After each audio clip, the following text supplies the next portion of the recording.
Ladies and gentlemen, I am proud to present on our Strength Matters Weekly Wednesday webinar a fantastic and wonderful friend of mine.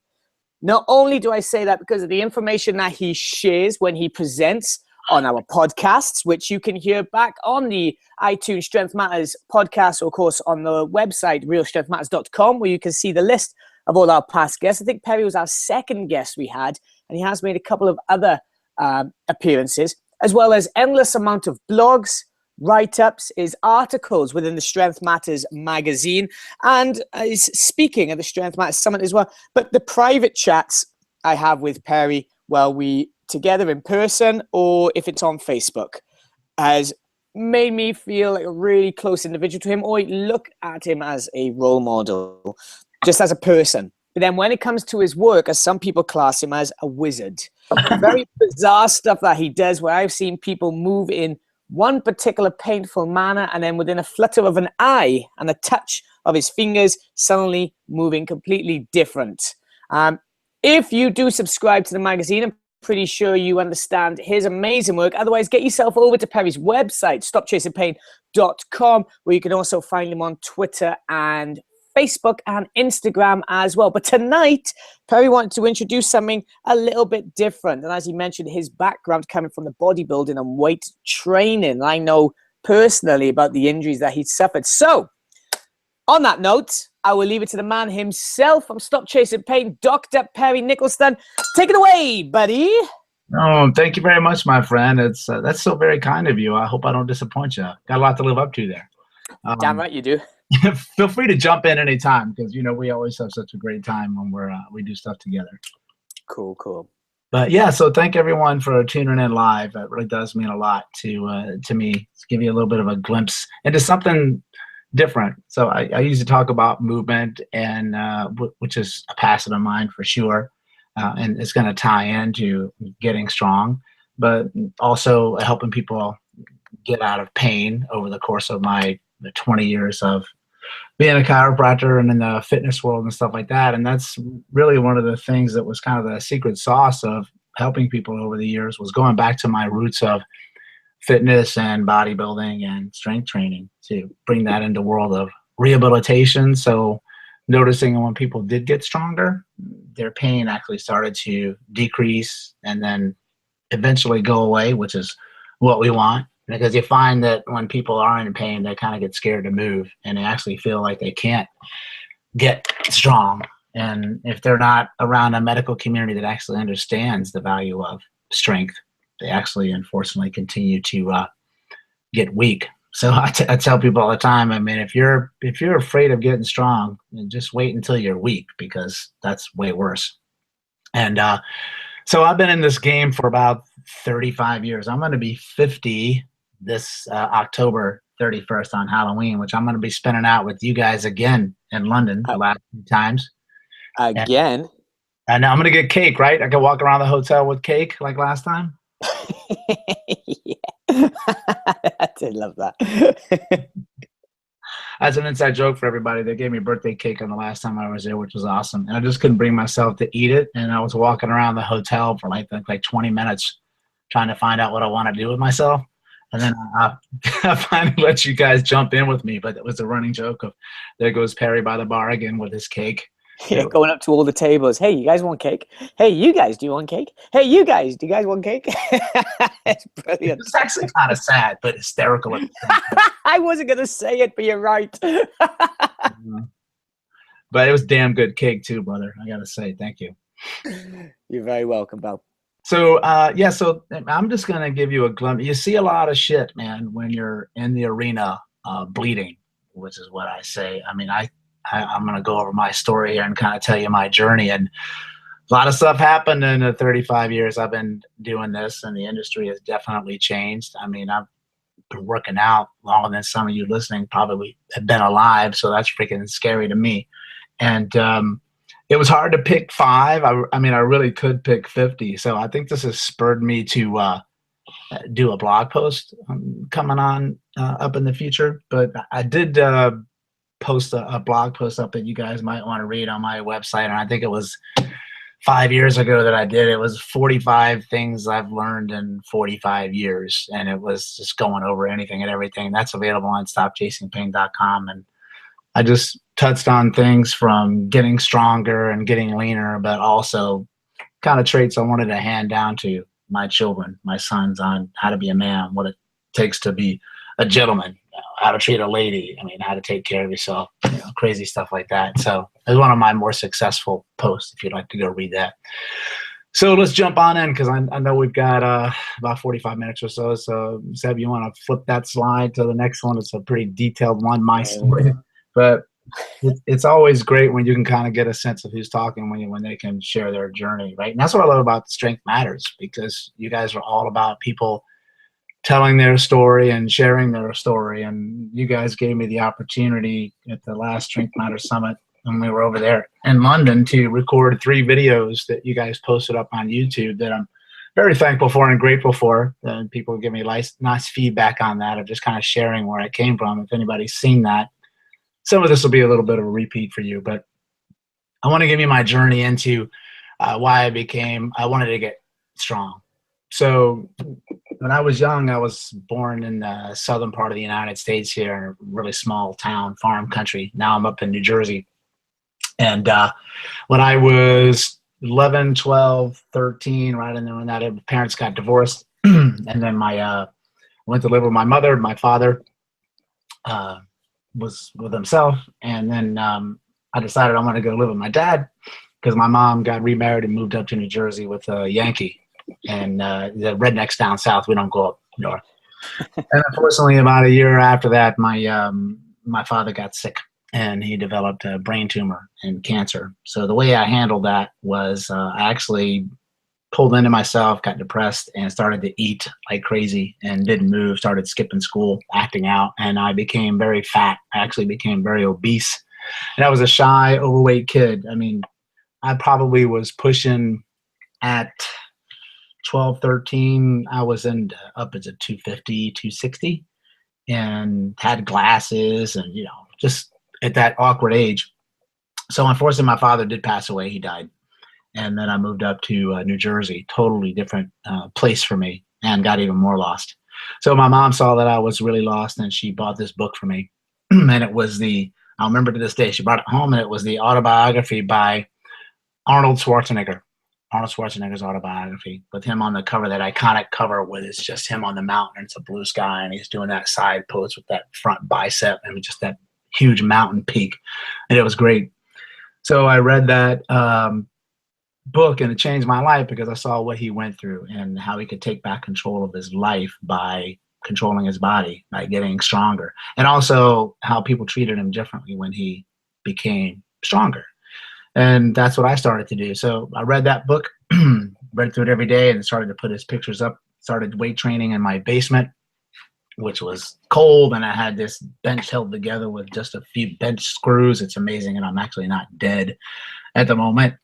And my weights were cement-covered weights that were plastic that would lock into place, and you had these collars on. You had to screw in with this square wrench. It's really old school stuff.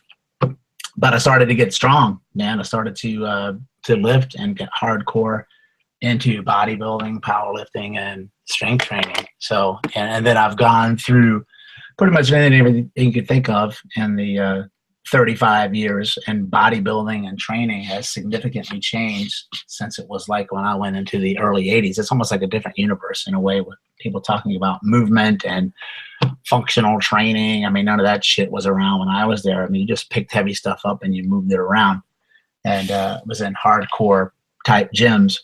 But unfortunately, I got into a lot of different things, because at the time stuff would come out and you're like, let me try this, let me do that. I think that still happens today.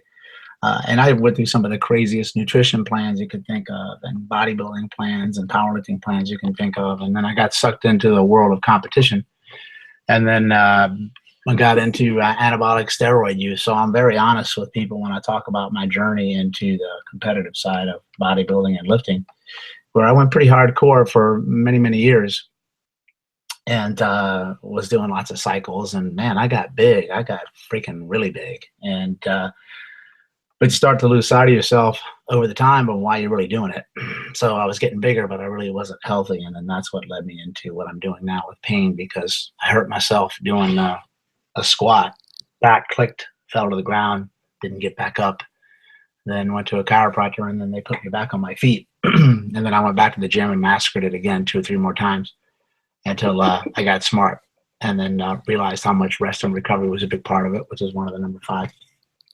And then I decided to become one of those guys. So I just wanted to share my journey of stuff that I think is fundamental, because we like to sometimes concentrate on all the fancy things, the newest shortcut that you might say.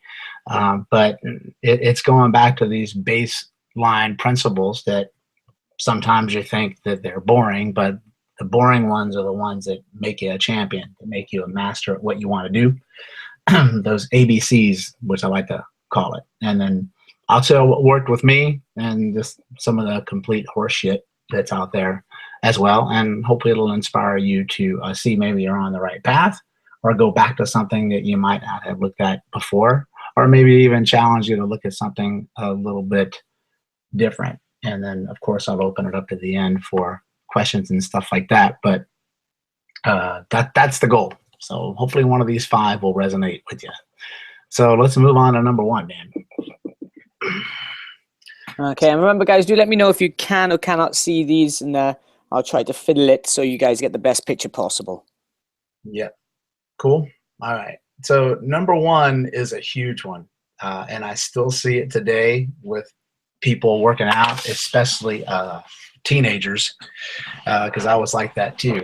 Is that more ain't always better? It's the adage that more isn't better, better is better.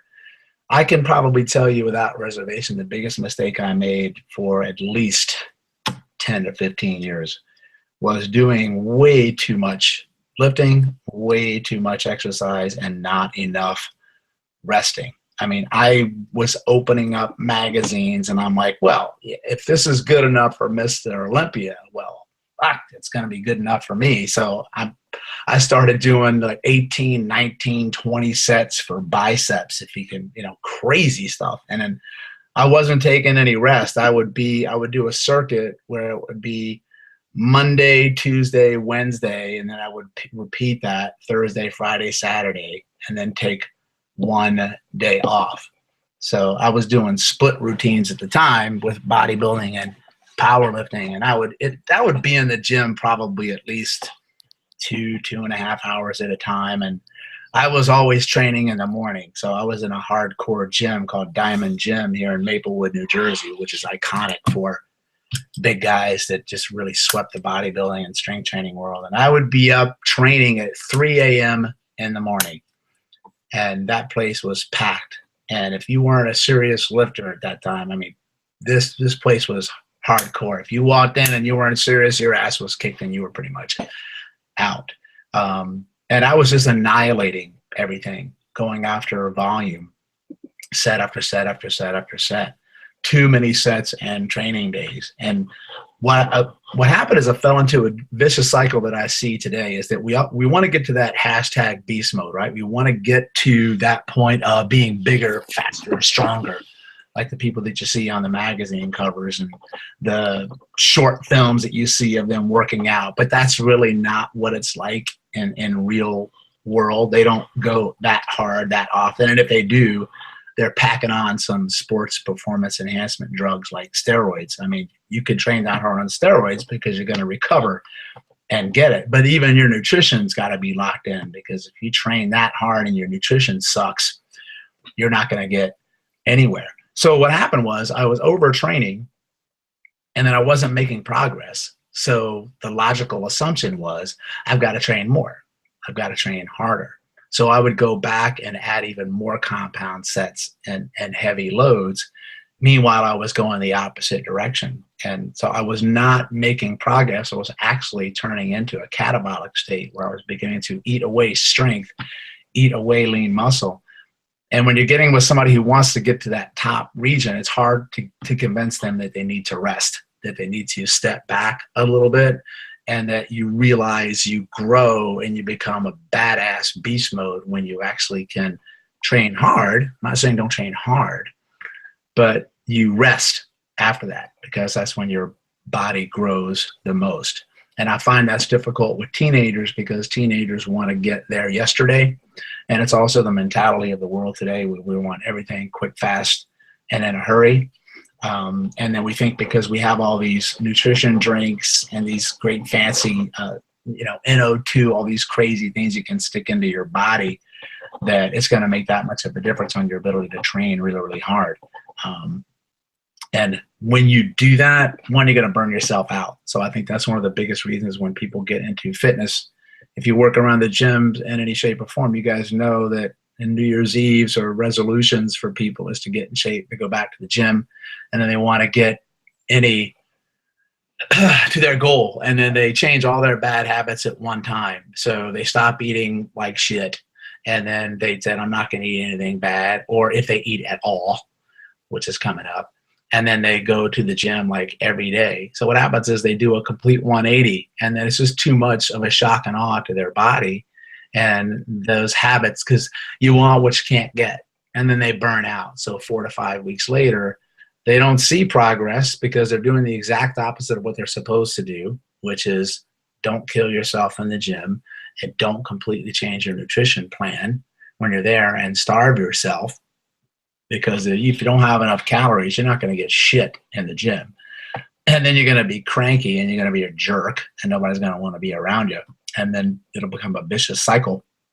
And you get so caught up in the physical experience that the mental aspect begins to deteriorate. So the number one piece of advice I give to people when they tell me that, Doc, I'm not making any progress in the gym and I just can't get where I want to go, it's usually not that they don't go enough. Usually it's that they go too much. Most of the time I'll tell people, stop going to the gym, take a freaking week off and don't do anything. Just rest and relax and do some light work, walk. I don't even run, because you're probably in a state of overtraining. And when you're in overtraining, you're going to really stress your adrenal glands, and your adrenal glands are going to take a beating, and those glands control adrenaline and cortisol. When you get into that state of stress for cortisol, one, cortisol is a belly fat hormone, so you're going to get fatter when you train too much. But you're also going to make a huge difference when adrenaline begins to go over into your system, and your joints are going to ache. You're not going to recover as fast. You're going to get into a catabolic state where you begin to eat away lean muscle tissue. So if you are in a state of overtraining, you absolutely positively no lifting weights at all. Stop. You got to give it at least a week or 2 weeks minimum and just get back to fundamental basics, because if you don't, you're never going to be able to offset the damage that's been done by your hormones. And then testosterone, that wonderful hormone that we all love so much that you even want to inject it into yourself. God knows I like a lot of that stuff. Cortisol goes up, testosterone goes down. That's not the flip side that you want. So that's something you learn in time when you become one of the older, wiser kind of strength kung fu masters, where you're like, it's not about how much you're doing, it's how you're doing it. Okay. Really interesting that is the first point, only because we're discussing at the moment kind of your days and your experiences, mistakes and learning outcomes, and your bodybuilding and weightlifting days. Not only that the same thing applies with, let's say, a lot of our members and a lot of people listening here could be kettlebell enthusiasts. Well, the same rules kind of apply to kettlebell enthusiasts. Remember how much, if you're doing the moving correctly, how much strain goes on your lower back. So we're talking about overuse of the lower back and a bit of an injury there, but also the energy systems. Now, I personally have to hold back one of my students who has seen personally some wonderful little gains in getting a bit stronger and losing inches around the belly. Now, he is no Adonis, although he's on the road to become that, but his goal has shifted from body weight loss to getting stronger, but still keeping the body weight loss there in his kind of just as a 1.2 goal to achieve. He's always got a close eye on it. And then when he sees the waist going down, he gets really enthusiastic. So do I do more? Do I do more? Do I do 500 swings per workout? Can I do 2 workouts a day? And it's a real kind of rein him in. Even with kettlebells, the same thing could happen. You know, not the big weight like 100, 200, 300, 400 kilogram deadlifts and squats, but also earlier today, I was reading a blog. I'm hell-bent on reading a ton of blogs from the Juggernaut training system, guys. And the one I read today by Dr. Quinn was based on fatigue. And he's talking about the three headings and then each subheading of those of signs of fatigue, and massively interesting.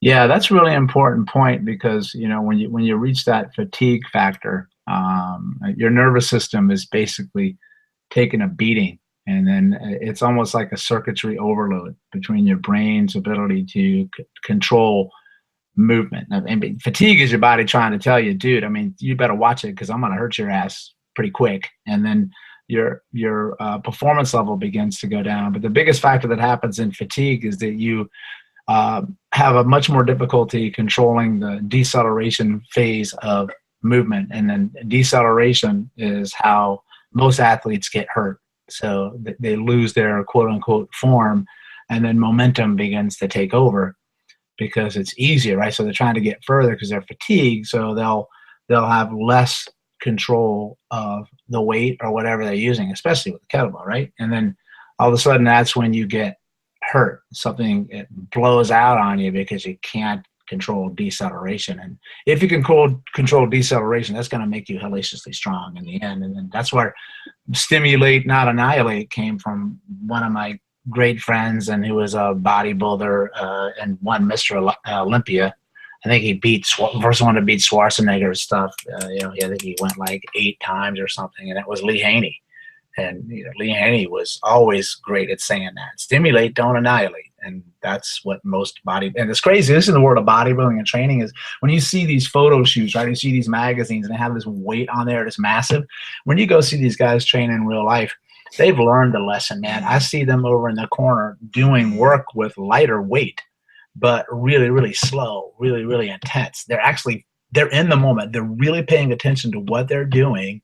And that comes with time, where you just tune everything out and you're almost like crazy, like it's almost like voodoo stuff, where you're envisioning yourself inside the muscles and the pattern that you're working. But if you want to go far and you want to be one of the best, that's the kind of stuff that you're going to have to do. Cool. Should we jump on to point number 2? Yeah, number 2. There we go. All right. So this is big. Most people know what WTF means, right? What's an eccentric? What the hell does that mean, right? Well, basically it means this: that everybody is so concerned about pulling a weight and curling a weight or doing the concentric phase of something. That's the number one mistake I see in every single thing that I look at, from strength training to movement patterns to bodybuilding especially, is that everybody's going really quick. You know, they're just going through concentric pretty fast, but there's like no eccentric at all. And what that is that's the phase of movement. So let's take a bicep, for instance. If you're doing a bicep curl and you're curling up for your hand towards your shoulder, that's the concentric part. So you're going where the muscle is actually shortening. And then where the secret sauce is, man, is on the eccentric part. That's where you control it from the hand going away from the shoulder back where it started. So you think about like a bench press as well. So you see this all the time, because at least in the US, Monday is Universal Bench Press Day, because you got to get your pecs big for Monday. And when you are lowering the weight, that's going to be the eccentric phase. And then when you press up to there, that's going to be concentric. So if you see people bench press, you know, the guys will take it off and then they'll just let that sucker just bounce off their chest. There's like no control whatsoever. So first of all, you're not getting anywhere near where you could be for stimulating the muscle and getting strength. And plus you're going to freaking get hurt and you look ridiculous, not to mention that. But the shoulder is going to take a beating, and you're going to blow a rotator cuff muscle out for sure. So I'm in the world of bodybuilding, so I'm always going to reference that, even though I do more full body stuff now, and even bodybuilders now do more full body stuff. Not so much isolation training, but I do have to tell people when they come to see me for training advice, so at some point in time, you're going to have to decide which path you want to go down in your fitness world or your training world. Do you want to be a bodybuilder, or do you want to go over into this thing where you're going to be more of like an athlete? I'm not saying bodybuilders are not athletes. Every person is an athlete in their own way, but you're going to have to switch gears and you have to train completely different. In bodybuilding, you're not necessarily training for function. Function doesn't mean shit in bodybuilding, unless just to get hurt, but you're about packing on size and getting symmetry. But going in athletics, you're not going to get that bulky size, because then it's going to end up hurting you in the end. But Dorian Yates, who won Mr. Olympia many, many times too, this is one of the things that I really learned from him in those days, is slow it down. And anybody who follows the work of Charles Poliquin, the strength sensei, Poliquin has got great articles on the internet that you just type in eccentric training with Charles Poliquin. I believe, don't get me wrong on the spelling, but it is Poliquin, I believe. If anybody listening, if I got that wrong, please let us know. And he says in the article that you can read is that you're stronger during the eccentric phase by as much as 1.75 times. So you never let gravity do the work. You always got to fight that bitch. And gravity is a relentless bitch. And that's one of the reasons people get hurt anywhere, is because gravity is always pushing down. And when you add even more load to it on top of your body load, they can't control that deceleration, because eccentrics is deceleration. So I know the guys that are not fast, the guys that are the fastest, so some bitches get slow down first. So if you can slow down first, you're going to start first. You're going to be faster. You got to be able to control that. And with the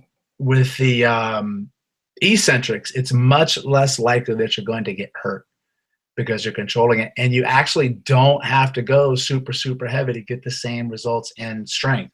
So yes, you can go for your 1 rep max, or you can go for heavy type of training, but you can't do that for a long period of time, because then you're going to cross over into overtraining, especially if your nutrition sucks, or you're training too often, or you don't have enough rest time, quality rest time.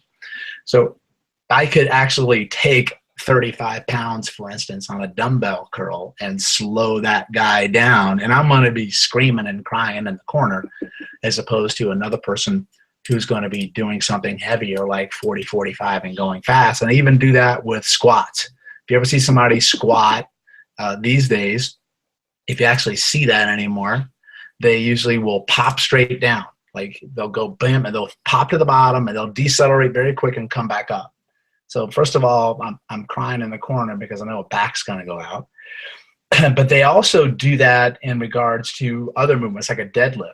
So I like for people to be able to control some movement down and some deadlifts when they're going as well, because it's going to help you when you got to get that bad boy up for that record that you're going for. Then you can drop that sucker.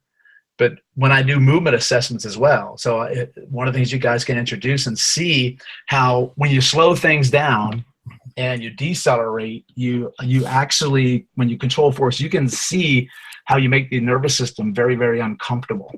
And if people have a movement dysfunction or a movement glitch, it shows up very quickly. So one of the people I've learned from in the past is Scott Sonnen, and Scott Sonnen has TactFit, and he says all the time, speed hides need. Speed hides need. So you're going to cover something up that you suck at by getting through it really quick. So just because you can do something fast doesn't mean that you can do it slow. But if you can do it slow, it's a pretty safe bet that you're going to be able to do it fast. So one of the biggest compensations that you're going to see, especially in the world of elite athletes, is because they're very good at compensating. They're very good at covering up. So they'll go through something really, really fast. So what I do with my people is I have them do like an overhead squat assessment. Most of you may be familiar with that. I'm going to show this at the summit. But if you stand with your feet about shoulder width apart, you put your hands over your head, and then I say to people, I want you to squat as deep and as low as you can go. I don't want to see how fast they go. Every single freaking time, people are going to drop down really, really fast most of the time, especially if they're into fitness. The average person is going to freeze like they're freaking out. But they'll go fast. And then I'm going to have them come back up, and then I'm going to tell them, now here's what I want you to do. I want you to do that again, but I want you to take 4 seconds to go down. I want you to hold it at the bottom for 4 seconds, and I want you to come up, taking 4 seconds. So it'll be a 12-second movement. And you can already see the differences in how they move because it takes a lot more control, takes a lot more deceleration, and 12 seconds will feel like 12 hours to most people, and they won't be able to do it as well. And the biggest thing that can happen when people go through stuff very quickly is they can hold their breath and compensate for a lack of their ability to control weight. So that's a huge, huge, huge thing that you guys got to look for when training and also when assessing. If somebody's doing something, have them slow that sucker down and see if they can still control it. If they can't, then you really should step back and take a look at the load you're doing, the variability you're doing, or the pacing that you're doing. And plus, you're going to get hellaciously strong very, very fast. Very fast. Anything you want to add to that, Seb? No, I kind of agree too. I think Chet would also agree on that. And as you said about dropping the deadlift bar, Mark Rippentoe on starting strength goes against that massively. And in a video of him, he does comment, the only people who drop the bar in the deadlift are pussies. Excuse my language, everybody. But yeah, and same in the squat as well. And again, our good friend Chet, who's listening, who is an amazing strength coach, I think he would agree on that. Hell yes, in capital. So most certainly. Yeah, Ripto's got it, man. I'm gonna put a quote of his lately that, there's no shortcuts. And if getting a shortcut is important to you, then you're a pussy. That's what he says. No. He also says, if you wear gloves to use barbell work, you better have a purse that matches. Love it. Right, number 3. Yeah, cool. All right, here we go. Yeah. All right, so I'm only going to touch on this a little bit because we got some brilliant people, Georgie and Josh in the world. I mean, they are a lot about nutrition, right? I mean, that's their thing. And then there's a few things you really never talk about a lot unless you're a true expert on it. But even then, you got to be careful. One is, especially on the internet, don't talk about politics, don't talk about religion, don't talk about nutrition, because everybody got their own freaking take on it. And here's the rub, guys. Every person's going to be different with what they need, So at that first line that you see there, I mean, Dan John says this all the time, every training program and every diet is going to work for a while. That's what it does, just because it's something different. But it doesn't mean that it's what you need for you. So if you go through at the aisle of the bookstore, you can see so many different things on nutrition. One says do this, and the one next to it says no, don't do that, do this. And then another book says those two guys are totally wrong. They don't know what they're talking about. So you don't know whether you're coming or you're going. The idea is that you get a sense of who you are with how your body feels with what you eat, right? But the biggest thing, and I can't believe I still have to say this after 35 years of doing this shit, is that it's not the program that's going to make the biggest difference, because you can have a perfect program, but if you quit, it doesn't mean anything, right? So I'd rather you have a program that you like and you enjoy, but you're going to stick with, because perfect programs, first of all, don't exist, but you won't stay on it for long if you don't have your nutrition down. So if you want to be in the world of bodybuilding, for instance, training takes a distant backseat. It's not even freaking close. What it's going to be is nutrition, because that's going to give you how you look next to your genetics, right? But then when you want to get into athletic and strength, it's also going to be about nutrition, because to me, yes, I look at macronutrients, and micronutrients. Macro is protein, fat, carbs, right? Macros, yep. To me is how those affect your hormones of your body, right? Because all calories are not the same. I think people would know that 100 calories from a cake is not the same as 100 calories from like a Greek yogurt, plain Greek yogurt. It just ain't the same. And the reason being is it's not so much the calorie that makes a difference. This is where I have my own personal opinion, is that I don't track calories for shit, really. I track what they're made of. So, and you could eat 3,500 calories of crap, but it's not going to make you feel the same or perform the same as 3,500 calories of nutrient-dense foods, because of what your body does with it. So with nutrition, it's also not about what you eat. It's about what your body can actually absorb from what you eat. So if you have this overtraining state that you would have been in first, then you're actually going to have a hard problem with your digestion as well. So your hormones are going to be all screwed up, and you're not going to be able to absorb nutrients the way that you should effectively through your gut system.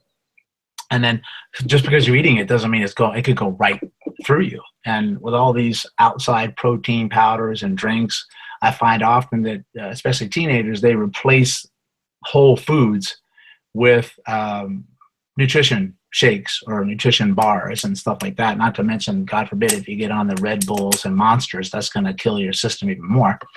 Because I grew up in the days when we could take supplements where the government hadn't come in and reared their head yet. I mean, I used to be able to take this ephedra-laced products that were like freaking awesome, man. I don't know if you remember, but Twin Lab used to put this stuff out called Rip Fuel. If anybody on here remembers Rip Fuel, oh my God, that stuff was the best. I mean, it was like cracking a bottle. I mean, that stuff, you would take that thing and like 2 minutes later, my hands are shaking, my heart is pounding, and I'm like, this is the best, right? I'm looking at it and stroke out. But now they took that stuff off. They really can't get crazy stuff like that anymore. But the hormones are going to be affected by what you eat. So every time you eat something or how you combine it is going to have a spike usually in your insulin level of your body, and then how fast your sugar level is going to go up or going to go down is going to make a big difference for what your body does with your metabolic hormones. So for me, I'm just going to kind of give you what worked well for me when I wanted to get ripped up and made a difference for getting lean, because everybody's going to have their own take on how much or what you should eat before you train, how much you should eat and when after you train. For me, when I wanted to get lean but stay strong, is I always did my workouts in the morning, and I usually did my workouts for me on empty stomach. Never ate anything before I trained. And then after I trained, I waited an hour before I ate anything, and then I would have 80% of my total carbohydrate intake for the day would come on the 2 meals after I trained. So it was massively influxing that in the after my workouts, and then I would space the other 20% that I wanted to have throughout the rest of the day.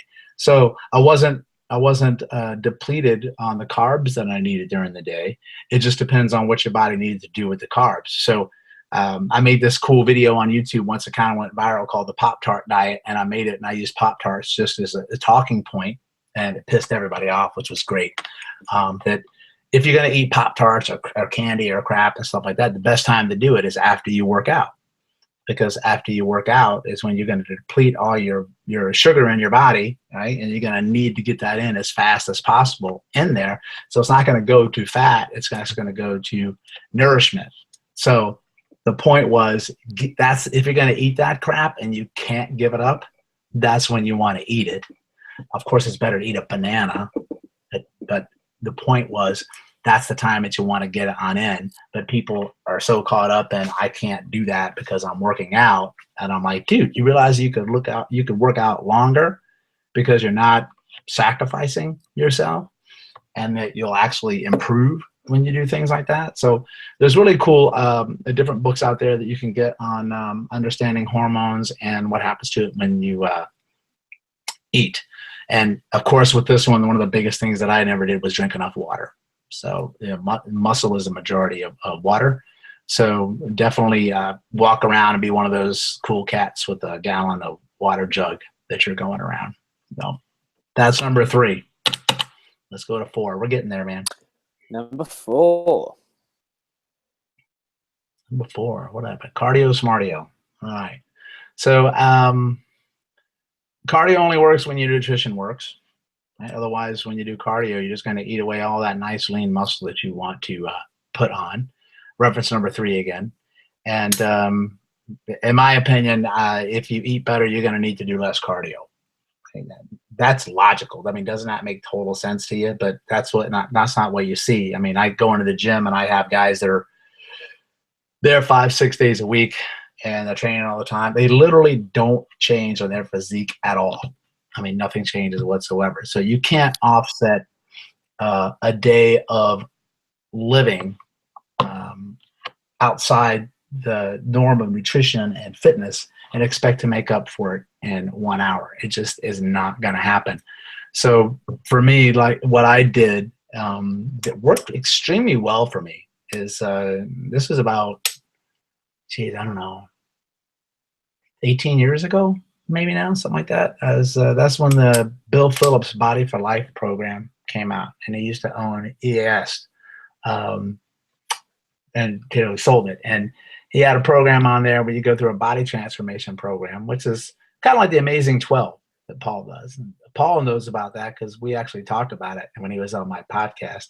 If he went through the same program and put people through the Body for Life program, and all Bill said was just do cardio in the morning on an empty stomach for 20 minutes. And then his was kind of an introduction to high intensity interval training, not the quote unquote Tabata one, because if you do Tabata the right way, you're going to be throwing up. So don't even give me this shit you're really doing Tabata. But the way it was just a cycle up of high intensity intervals for 20 minutes. Holy Hannah, man. I mean, that just ripped me to shreds when I did that. So first of all, I was doing it on an empty stomach. So I was going right into the fat. I was not going through all the carbohydrates that I ate during the day, because I'm going back to what the body is burning for fuel. So if I'm going from a standpoint of aesthetics, doing cardio later in the day, to me, the first 30 minutes that you're doing it, you're wasting your time, because you're not tapping into any of your fat stores. You're just burning off all that crap you ate all day. So even though you may feel good, but trying to get to where your body looks lean doesn't necessarily coincide with how you feel when you do something, if that makes sense, because hey, I can feel great when I do an hour of cardio, but I can still look like shit.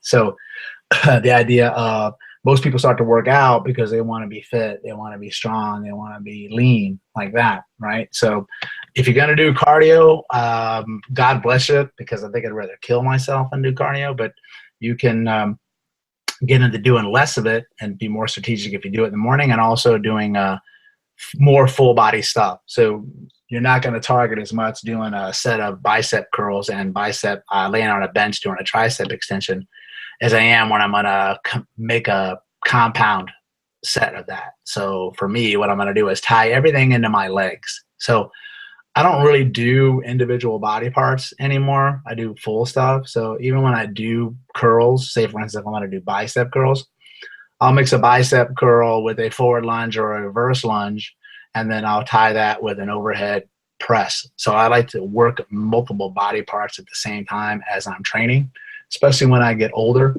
because I don't have to go as heavy to get the same effect. And then I get my cardio effect from my strength training as well.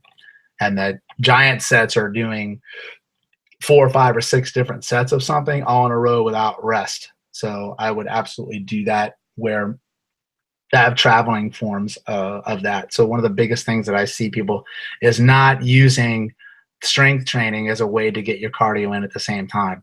So rather than jumping on the treadmill, for instance, and doing the treadmill, I'm going to do forward lunge, reverse lunge by pressing a 45-pound plate over my head, and then also twisting side to side. So I'm going to use more of my full body movements. And people say, what's the best way to get abs? And my answer is, 1, watch what the hell you put in your mouth, and because that's where it's going to come from. And then plus your mom and your dad, if you're gifted enough to have nice genetics. But it's going to come from doing full body movement. Full body movement is the best way to develop your abdominals, in my opinion. And it's also the best core exercise you can do, because we all know the core goes from your fingers to your toes. It's the whole thing, right? Mm-hmm. Okay. Definitely.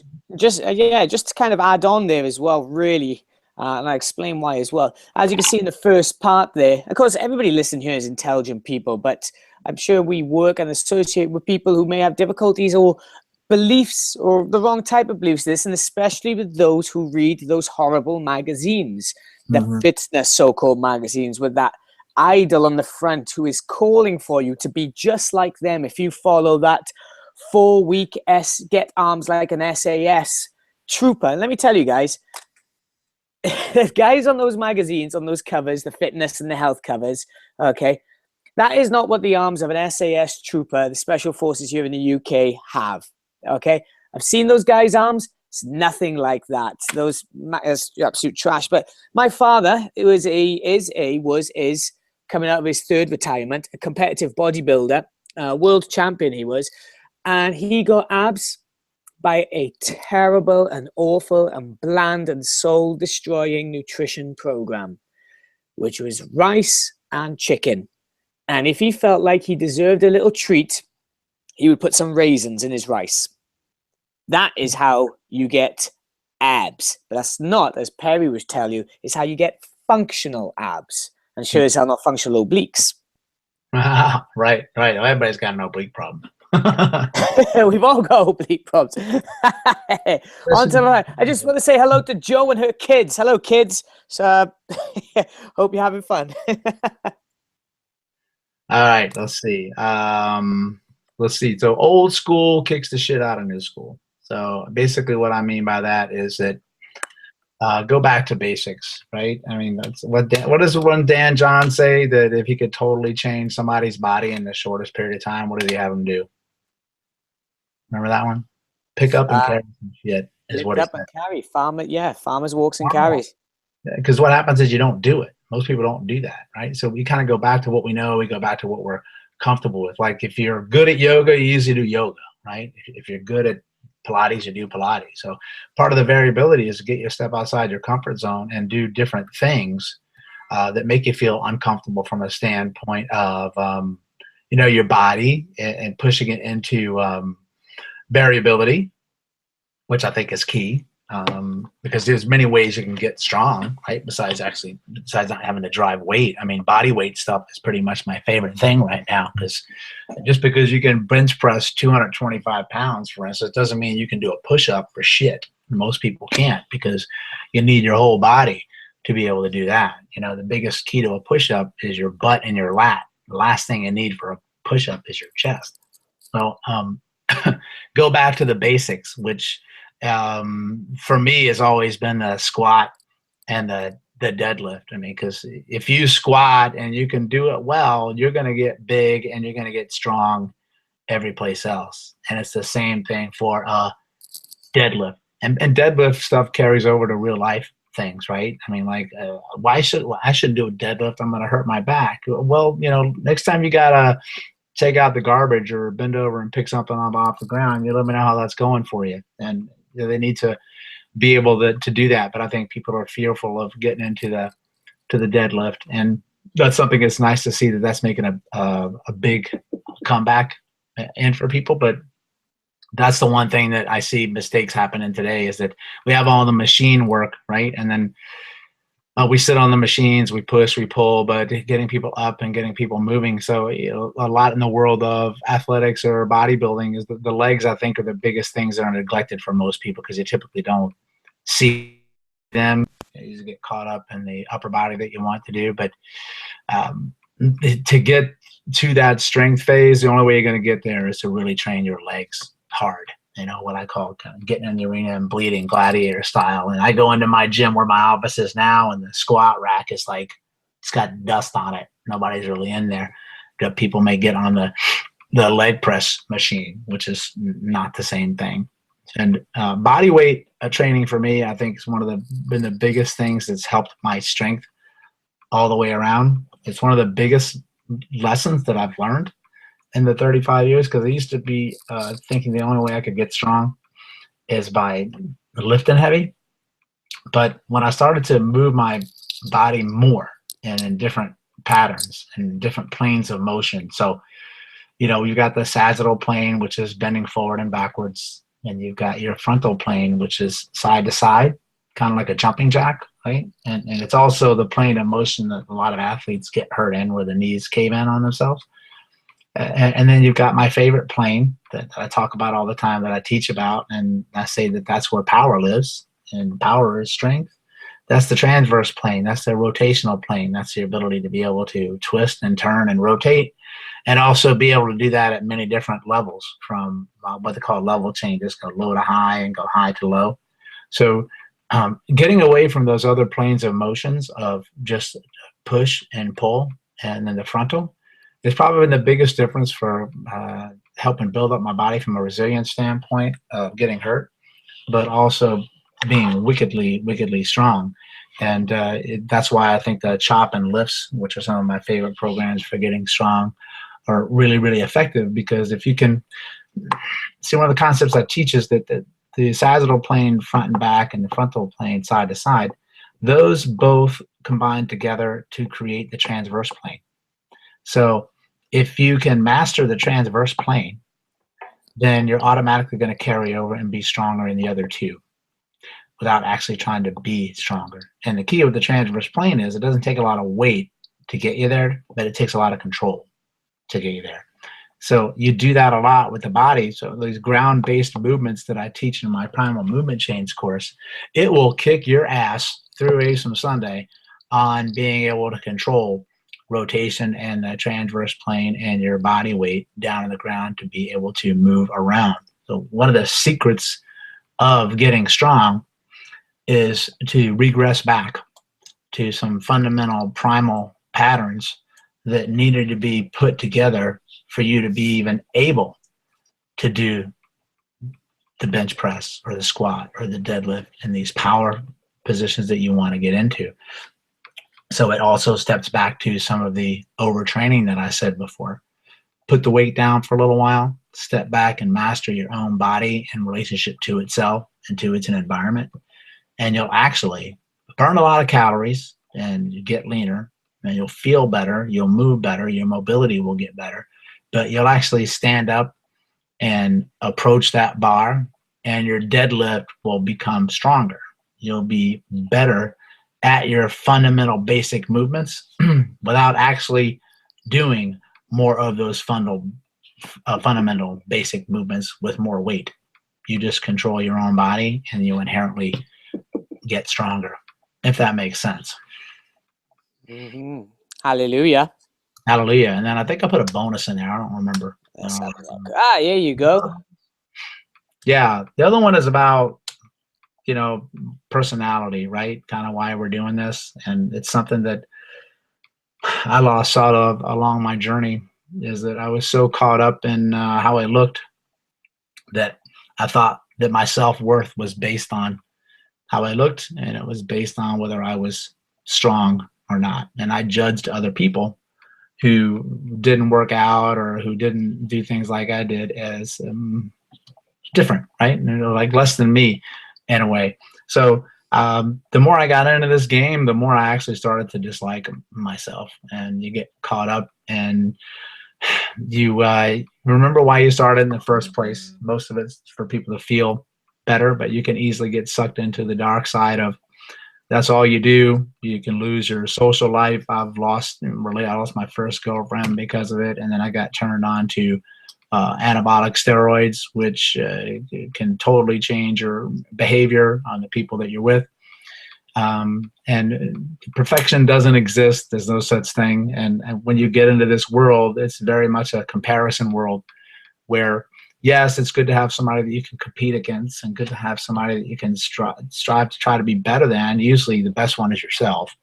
But that's kind of why CrossFit is so popular, because you got competition with each other. But you can take it to an extreme where you lose yourself. So training is designed to enhance your life, right? Not replace it. And it can get to that point. So don't sacrifice the rest of your life and the people that you love for that part of your life with fitness. And one of my favorite lines that I say is that, you can have a great body on the outside, but if you're an ugly human being on the inside, which means that you're just not nice, or like you're so caught up into yourself or superficial, you're really, really ugly on the outside. And then that's something that just comes with time. You're not going to understand that when you're a 17-year-old, 18-year-old kid who's just working out because he wants to get laid, as opposed to somebody who's going to be 50 and realizes that eye candy is great, yeah, but do you have the creamy filling inside? That's most important, I think. And then here's the rub. When you have that beautiful spirit on the inside, oh my goodness, what it does to strength on the outside. Absolutely. I can I can quite personally relate to kind of what you're saying there, whether it be friends of mine or myself and my own reasons why I do. Goodbye, Joe. Thank you very much for attending. I hope you boys are okay. But as I was saying, yes, I could personally relate to kind of that opinion of yourself while you train. It is wonderful at the start and you do get some wonderful feelings, but then there is a darker side to training as well. And we're not talking about substance abuse or anything of the sort, but the mental aspect of it. You can go down to a very lonely place. I don't think social networking really helps when you got pictures like Be the Lone Wolf and such like that. Although when I do go training, I don't speak to a single soul. I lock myself away from everybody and I'm watching everybody muttering under my breath, no rep, no rep, no rep. But it is a very difficult thing. I think one thing is important for people to do when they're training, whether it be bodybuilding, whether it be Olympic lifting, powerlifting, kettlebells, CrossFit, whatever, is to set yourself mini goals and share that experience with other people. I think that is a really important thing to do as well. Otherwise, you will get sucked into that dark, lonely place, even if you're in a full gym. Yeah, it is. I mean, it's a great world to be in. I mean, you meet such wonderful people for sure, but it can pull in and take over for everything, you know. And so my perspective has always been from the bodybuilding world, and then I went over to more powerlifting. But yeah, you can get that with anything, no matter what you love to do. So it's a passion, which is great, but don't lose the rest of yourself along the way. Absolutely. Guys, we got some messages already coming in, people saying thank you very much for a great webinar. Well, thank you very much, Perry, for a great webinar. Of course, guys, we are open to questions, so do get typing. Remember that tonight's webinar was based on Perry's own experience as well as knowledge, but his own experience in his days of when he began and what he saw as a bodybuilder. But we will get started. Mark's already asked a question, so hopefully we can get some other questions coming in as we answer this. But from Mark, we've got great webinar. In respect of training in the transverse plane, what, in your opinion, are the best exercises to include in a program? Good question. Well, I'm all about the transverse plane for sure. So I introduce them in different ways. So my favorite from a standpoint of when you're actually standing up, right? So you can start to get those down. One is the Pallof press. That's P-A-L-L-O-F, and the Pallof press is by a physical therapist named John Pallof here in Boston in the United States, and that's just controlling rotation. We'll call anti-rotation. So basically envision anchoring an elastic band and then stepping away from the elastic band and holding it out in front of you and preventing rotation back. So that's a really good way to start people to understand the control of the transverse plane, and then make sure you breathe, because when people start to twist and turn, it's very easy for them to lose control. It's very difficult for them to sequence the control of their foot and their hip and their shoulder all together as a functional unit, which is a very complicated movement pattern. Think of that as like a chop and lift pattern, but where you're actually going into kind of a lunge position and back up again to standing. So I'd say Pallof press is probably my favorite to introduce people standing up. And then I get into actually punches in the body. So, you know, one of my favorites is to take dumbbells and twist and turn and rotate and punch in all different planes, which I'm going to be coming out with soon. That'll kick your ass. And then down on the ground is my favorite, actually, because you develop the transverse plane actually down on the ground when you begin to learn to crawl and to move. And when you're on your stomach, reaching out for things when you're on your elbow. If you go back now and you experience those and you go slow, you realize how much you're challenging rotation there. So it's a safe place to do it for most, a good way to get a sense of that when you go up. But just be, when you go into transverse plane, realize it's not so much about the weight at that standpoint. It's more about control. That's the key. If that helps. Cool. So we've got We got a thank you from Jim saying excellent, and he will see you in San Diego. Lorraine saying awesome stuff. Thank you, Perry. Joanna saying thank you very much. We also got a question. Oh, Joanna, she says thank you very much. And from Thomas, we got a question. Are there any books, references you recommend on getting to understand the hormone part in relation to training a bit more? Awesome webinar, by the way. Thank you. Yeah, actually I do. I don't remember the name of it offhand. I have it downstairs in my library, but what I'll do is I'll actually message it to you, Seb, if you want to. Yeah, you message it to me, and I will. Thomas, just give me a quick yes or no. Are you a member of the Strength Matters Hub? Because I post them on there, you'll see it straight away. But yeah, if Perry lets me know, then I can stick it up. He can message me if anybody's listening and you want additional information or stuff like that. The easiest way to contact me is to go to stopchasingpain.com, and then there's you can email me, and then I can send it to you that way if it's easier for you, and I'd be happy to do that. That's no problem, because I looked into hormones quite a bit over my journey, because what I didn't say was that I had thyroid cancer about 12 years ago, and my hormones in my body were all messed up because my thyroid had to be removed because of the cancer. So I needed to go on medication to start to get that in balance, and it really forced me to look at how it interacts with all the other hormones in my body. And then I began to eat with my nutrition, not for calories anymore, but for what it did to my hormones. So it was really, really big game changer for me. And then also when I introduced it to clients too. Cool. So there you go, guys. Thomas, unfortunately, can definitely be emailed. Well, Thomas, as Perry said, if you go onto his website, stopchasingpain.com, you'll be able to find links for how to get in touch with Perry. Just drop him a little message, and I'm sure he'll be able to just remind him about what book you're looking for, and he'll be able to send you the title. From Tom, we got awesome webinar. Thanks for all the info. Are there any transverse plane exercise you recommend for the gluten or glutes? Do you mean? I think you mean glutes, not gluten. Right. Well, if you want to get glute activation, which is really key, because the glutes won't develop to a maximum if they don't activate in time in regarding a sequence.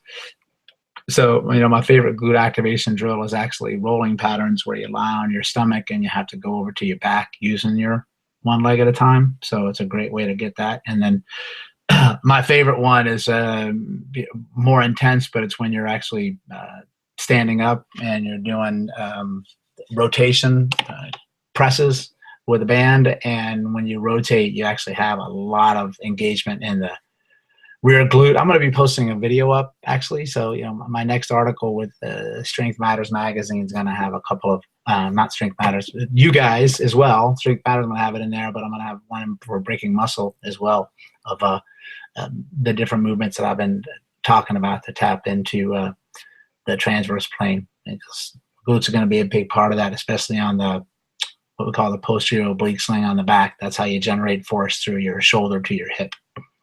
Cool. Mega stuff. So any last questions coming in, guys, do please send them. Otherwise, do please send your, just show something, let Perry know what you thought about the webinar. Please express your gratitude if you enjoyed it to him. Remember, this did get quite a bit personal. So, do please express your gratitude if you did enjoy it. I know I did. Right, we got a couple of things in. We got Aaron, thank you very much. Tom, thank you very much. Mandy, Dr. Perry, in your opinion, can emotional stress, bracketed or culminated, have a similar destructive effect on the body as overtraining? Now, let me just quickly say, within that blog I read, Mandy, as well, from Juggernaut Training Systems, what I've read is they've said yes, and I'm sure Perry can expand on that a bit more.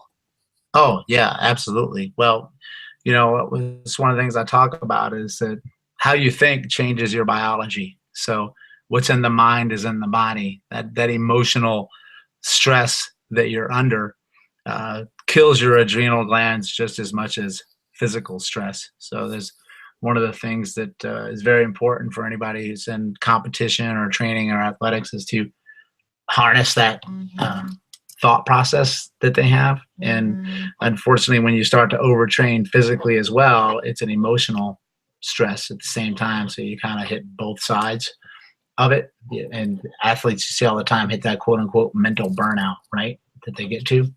But yeah, I tell people all the time is that, you know, I can give you some stuff that can definitely take the edge off your physical overtraining and your physical stress, but you've got to be able to get out of your own way in regards to emotional stress. And actually, one of the best things you can do for mental stress as well as emotional stress is to really own and conquer getting to become a better breather, because you'll put yourself in a state of kind of relaxation and meditation as well as recovery.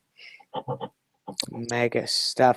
Just a few more things coming in. So, Chet, an open and honest account of your personal journey. Thank you, Perry. From Lee, thank you, gentlemen. Great webinar. I will be back for more. Lee, we want you back for more. Stephen, great webinar. Perry, thank you.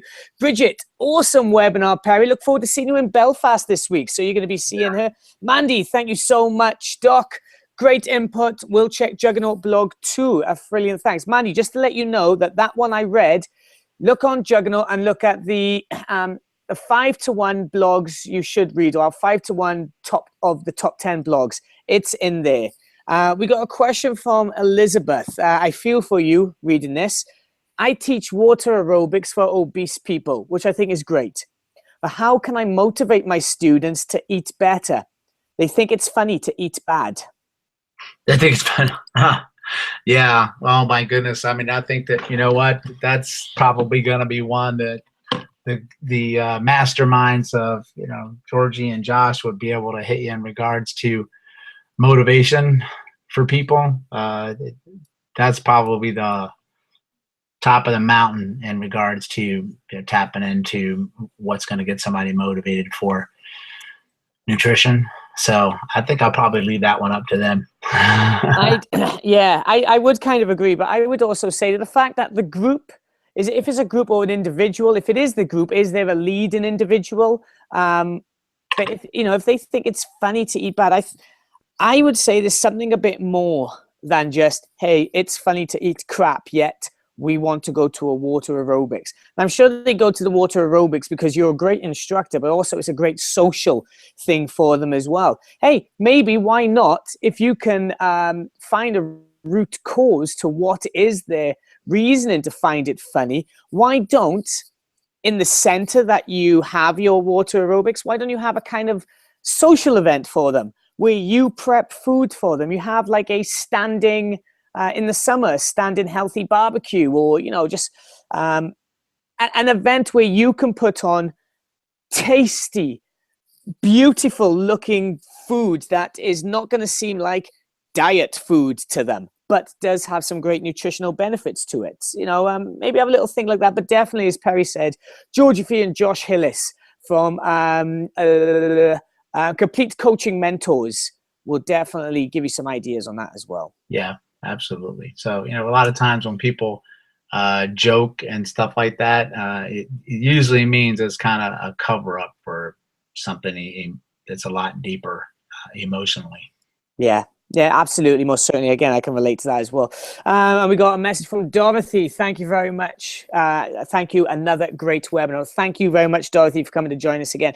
Unless anybody does pop one in very quickly, I think that is as many questions, and of course, all your appreciations. We've got just to let you know, Perry has appeared on our podcast where he's giving out great information, the work he does. Do get yourselves onto iTunes, or do get yourselves onto realstrengthmatters.com. If you could also, please, though, if you haven't done already, guys, if you listen to our podcast, do please leave us a review. It's with your reviews that we get seen and get noticed, and I'm able to get more guests onto the show. On that note, though, I am looking for more guests. Hey, if anyone's into climbing, if anyone knows a guy called Conrad Anker, he's a very world-renowned climber. Get him. I need him. I need to talk to him. First guy to climb, or first guy led a team at Mount Meru in the Himalayas, where they climbed the shark's fin. I'm desperately trying to get a hold of him. So that'd be a great help, guys. Other than that, you can reach out to us on Facebook, on Twitter, and on Instagram, guys, at Strength Matter, hashtag Strength Matters, hashtag Why I Swing. Do get yourself onto the website, though, where you can get all our podcasts, blogs, and also videos as well on our YouTube channel. We are uploading some videos. I'm uploading some videos of some little workouts and also some kettlebell training and movement tips as well. What we got from Dan? Love the conversation. Thanks, Jen. Join your kettlebell level 1 certain in September. Dan, when we're there and when you're there, do come to me. Do come and say hi, okay? It'd be great to actually put a face to the name and then some swings to the body. On that note, guys, I think we are done. Thank you very much for coming to join us, and I really look forward to seeing you all soon. Take care, guys. Look after yourselves. And from Perry and from myself, good night. Goodbye.